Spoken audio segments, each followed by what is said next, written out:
Hello students, welcome to EdUp, an online learning platform for electrical engineering. How are you spending your lockdown period? I hope you are spending wisely. This is the right time for you to utilize your time. I am assuming all of you are preparing for some competitive exams. This is my second video on electrical and electronics measurement. In the first video, I have discussed some MCQ questions related to the basic terms of measuring instruments. In this video, we will discuss some more MCQ questions on some other topics related to measurement subject. So let's start.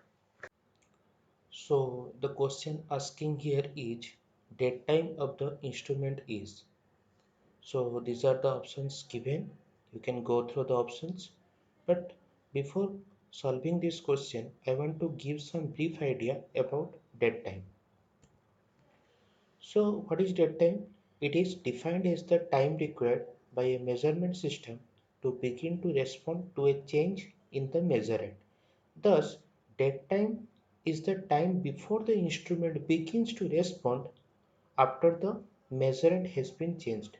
So basically what it is saying here that the time required by an instrument to give the measured value on the scale. Okay, so that time is called the dead time. So let's suppose say I have a emitter and that emitter is connected in series with a resistor, and let's suppose say some current is flowing through that resistor. That means the same current is flowing through the emitter also, but the emitter does not give the value immediately whenever there is a change in the current in the resistor. Okay, so that value of time that the measurement system is taking to show the output of the measuring quantity, that is called the dead time. So why this is happening? So this has a lot of reasons are there due to which this phenomenon is happening to a measurement system. First is inertia. See, any machine or any instrument has its own inertia. When there is no current in the measurement instrument, the torque developed is zero. Now we are giving some current to the measuring instrument, so the torque is developed, but that process is taking some time. That is why the dead time is occurring in the instrument. Also another example or another reason due to which this dead time is occurring is friction. A lot of measurement system has friction in it. So that is why also the dead time is coming into the picture. Now let's go back to the question. So here you can clearly see the first option is the correct answer to this question. The time required by an instrument to begin to respond to a change in the measurement. You can clearly say this is not the correct answer. The time required by an instrument to warm up initially. The third one is also the third one is also not the correct answer. Okay. So let's go to the next question. Dead zone of an instrument is. So these are the options. You can go through the options. Before explaining this question, I want to give you some brief idea about dead zone. So what is dead zone? It is the largest change of input quantity for which there is no output of the instrument. For instance, the input applied to the instrument may not be sufficient to overcome the friction and will in that case not move at all. Okay, so basically it is saying the minimum value of input an instrument require to give the deflection. Okay, so that difference from the 0 point is called the dead zone. So let's suppose say I have a emitter and the rating, the maximum value it can measure is 5 ampere, but now that emitter is connected to a resistor in which 0.1 or 0.2 ampere current is flowing. So the torque developed due to that much of current is not sufficient to give the required amount of torque for the pointer to move. So it will take some more value of current to measure the value or to show the value in the scale. So that is called the dead zone. Now get back to the question. So dead zone of an instrument is B is the correct answer. The other options are irrelevant. The time required by the instrument to warm up initially, this is not the correct answer. The time required by an instrument to begin to respond to a change in measurement, this is also not correct. The unmeasured quantity which exceeds the maximum range of the instrument, this is also not the answer. So let's go to the next question. So the question asking here is, which one of the following decides the time of response of an indicating instrument? So basically it is asking which system is deciding the moment of the pointer on the scale. Okay, so the options given are deflecting system, damping system, controlling system, and pivot and jewel bearings. So here the answer is damping system. Okay, damping system. So I want to clarify why it is damping system. I want to give some explanation how the damping system is affecting the movement of the pointer on the scale. Also, this is a very important question. It is asked in 2004 IES exam.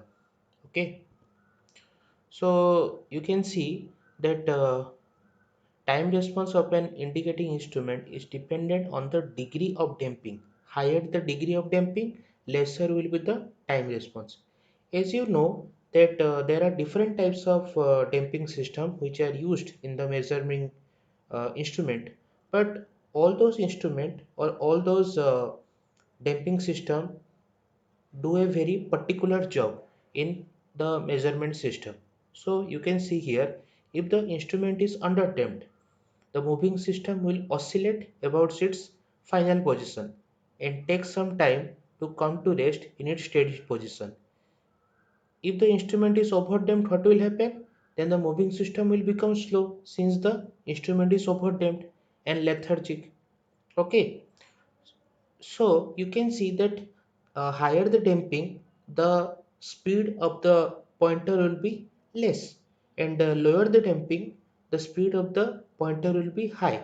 So we have to choose a critical value of damping by which the instrument will take some minimum time to give its output value. Okay, I'm assuming you have known something about deflection system and controlling system.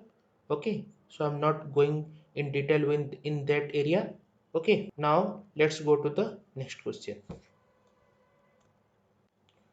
So the question is, the difference between the indicated value and true value of a quantity is.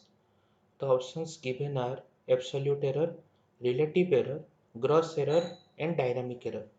So before solving this question, I want to give you some idea about different types of errors that are present in the measuring instrument.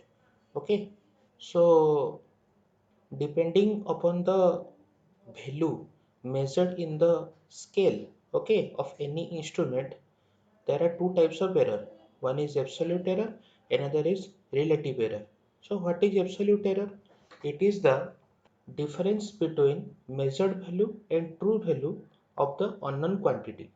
So let's suppose say a current of 5 ampere is flowing through a resistor and a emitter is connected in series to that resistor. Now that same current is going through instrument also, the emitter also, but let's suppose say due to some problem or due to some error that the current measured by the emitter is less than 5 ampere. Let's suppose say that is 4.9 ampere or 4.98 ampere, or it could be more than 5 ampere, that is 5.1 ampere or 5.01 ampere, like that. So here we can see that the measured value of the emitter and the true value of the current are different, so there is some error. Okay, so when the aim or the measured value is less than the true value, the error is negative. And whenever the measured value is greater than the true value, then the error will be positive. So I have said here that the error could be positive or negative. Now come to the second type of error, that is called the relative error. Now what is relative error? It is the ratio of absolute error and true value of the unknown quantity. The formula is written here. So it is always represented in percentage. That is the standard notation on that error. Okay, it could be also positive and negative. Why is so? Because this relative error is dependent upon absolute error. Since the absolute error could be positive or negative, that is why the relative error could also be positive or negative. Okay, so types of errors, one is static error, second one is dynamic error. So there are two types of static errors. One is gross error, another is systematic error. So what is gross error? It is the error caused by human being, like choosing long range, loose connection and memorizing the values. So it is basically the error which occurred by the human being only. Let's suppose you are making some connection to a machine, and you have made some loose connection at some point or at some connection. So what will happen? The machine will not work, or the current measured by the voltmeter or emitter or other measuring devices will not work properly. So that is called the cross error. Again, if you are choosing long range, then what will happen? The limiting error will be high, so that the error measured by the instrument will be high. So those values, or so those errors are called the gross error. Okay. Now what is systematic error? So these errors are only occur due to instrument.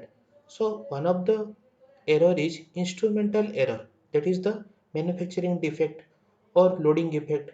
So I have explained earlier what is loading effect. See, if the internal resistance of a voltmeter is very high, then it will measure very correct value of the voltage to be measured.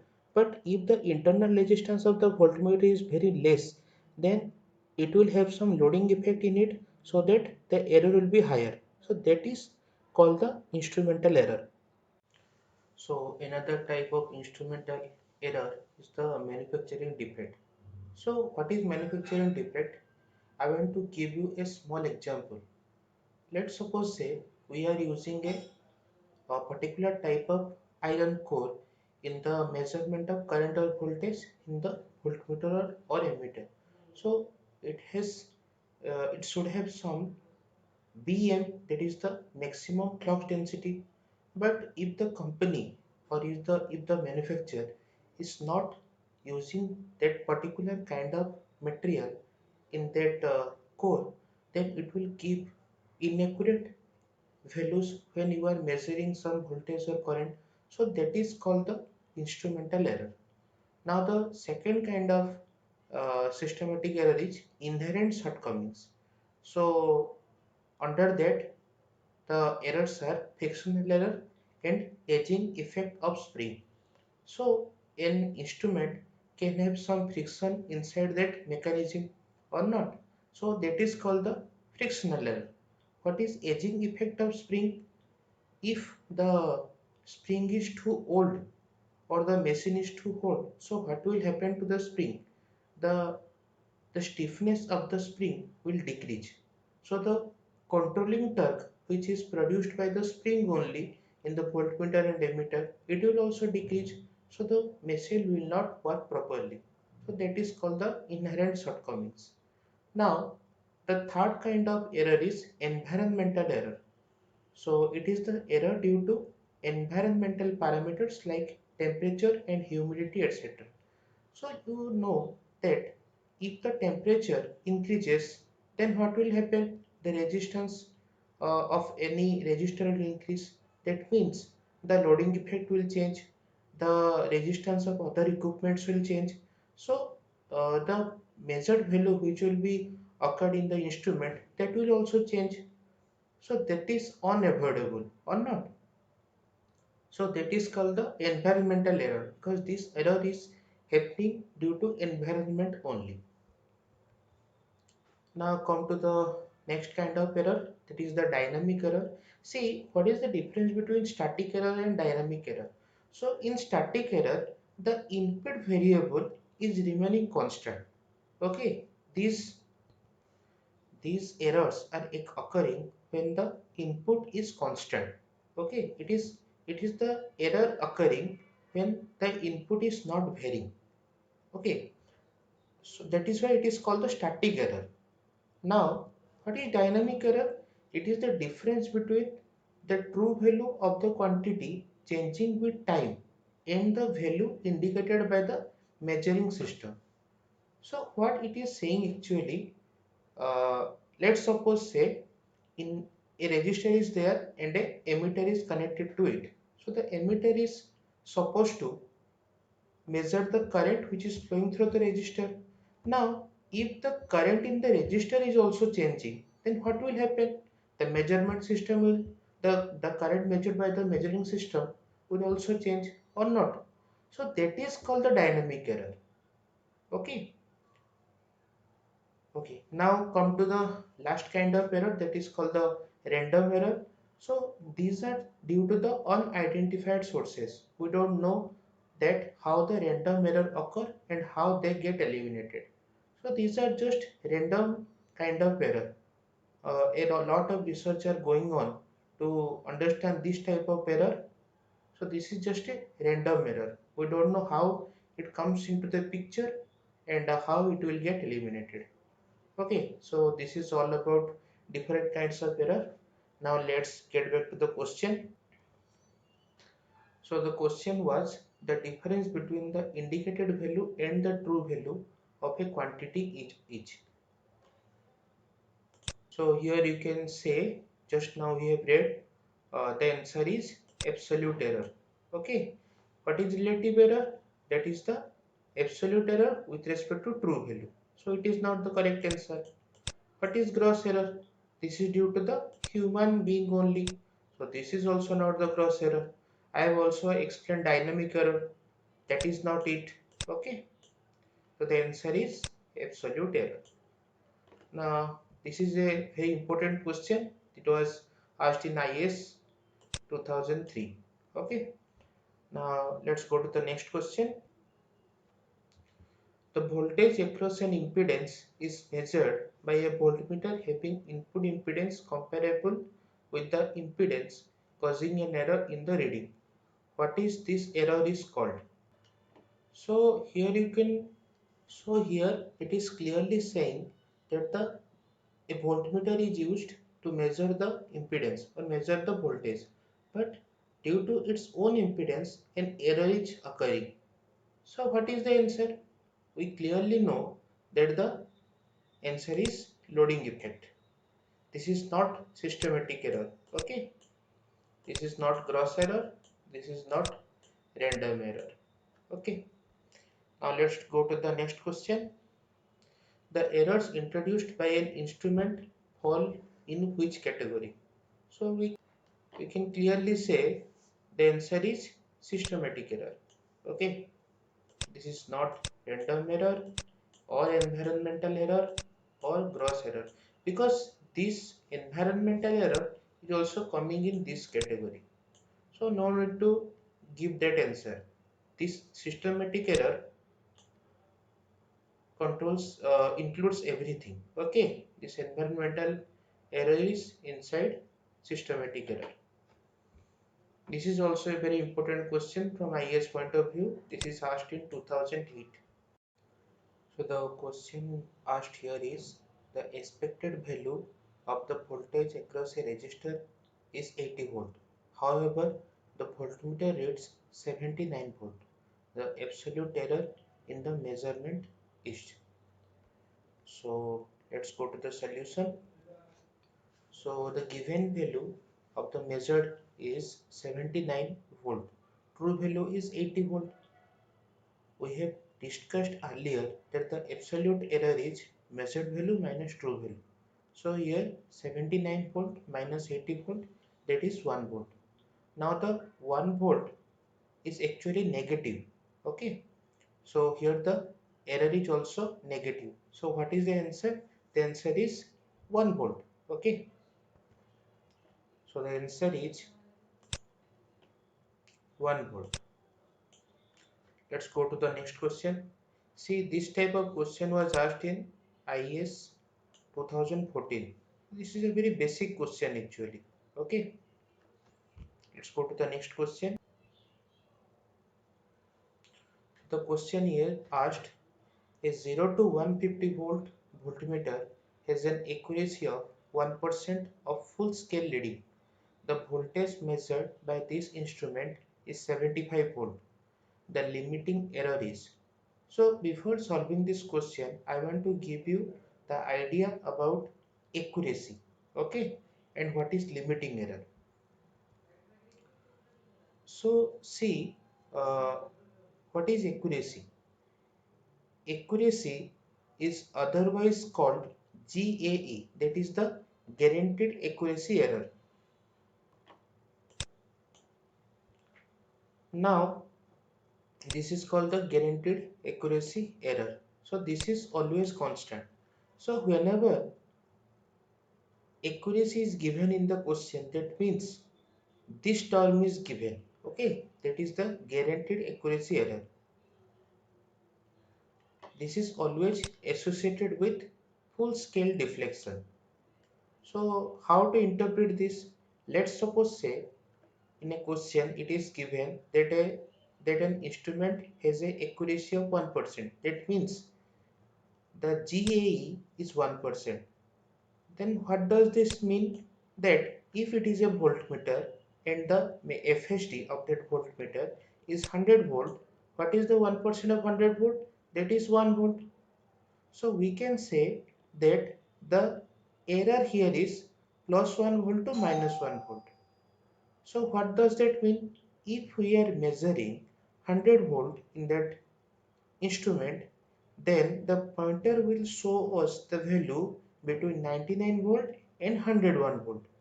Similarly, if the accuracy is given 2%, that means the GA is 2%, so the error will deflect from 2 volt, that is plus 2 volt, to minus 2 volt. That means if you are measuring 100 volt, then it will show the value from 98 volt to 102 volt. Okay, now come to the limiting error case. So what is limiting error? So limiting error is associated with the values which is less than full scale deflection. Okay, let's suppose say you are measuring 80 volt in a scale of 100 volt. So how much error is associated when you are measuring 80 volt, that is called the limiting error. Okay, so that is actually variable because if you are measuring value that is less than 100, it could be anything. You can measure 10 volt, you can measure 20 volt, you can measure 90 volt. So the limiting error will also change according to that. Okay, so that depends, that limiting error is depends on the value measuring by the instrument. Okay, now let's go to the question. So here it is, the question is asked, here it is given 1% full scale reading, accuracy of 1% full scale reading. That means what is this? This is the GAE or not? And what is the full scale deflection? That is 150 volt. That means how much error it can occur? That is 1% of 150 volt. Let's go to the solution. Okay. So here you can see the given voltmeter is 0 to 150 volt. The accuracy is 1%. So the GAE is also 1%. Then so the error while measuring full scale value is 1% of 100 into 150, that is 1.5 volt. Okay. So this much error will occur when you are measuring 150 volt. When you are measuring 75 volt, what will happen? The same error will occur or not? This variation will occur. whenever you are measuring. I'm not talking about the measurement, I'm talking about the quantity. Okay, because this value is associated with the error. So while measuring 75 volt, the limiting error will be plus minus of 1.5 volt divided by 75 into 100. That is equal to plus minus 2 volt. Sorry, plus minus 2%. Okay. So here the answer is 2%. Let's go to the next question. See, this is also again an IAS question which was asked in 2001.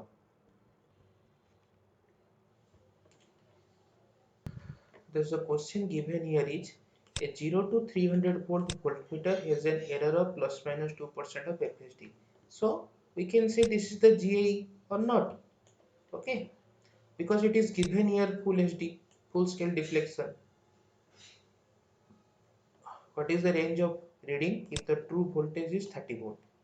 Okay, now see, so it is asking in what range this the measurement value will show. So let's go to the solution. So the given here voltmeter is 0 to 300 volt, GAE is 2%. So limiting error while measuring 300 volt, that is the maximum voltage, is 2% of 300, that is 6 volt. So while your reading is 30 volt, what will be the value? What is the lower limit and upper limit of the pointer?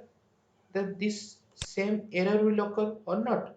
So that is the lower value will be 30 minus 6, that is equal to 24 volt, and higher value will be 30 plus 6, that is 36 volt. Okay, so this is the last question of our video.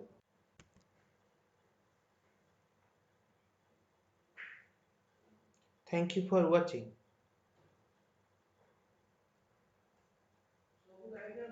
Please like and share this video and subscribe to our YouTube channel ADUP and click on the bell icon.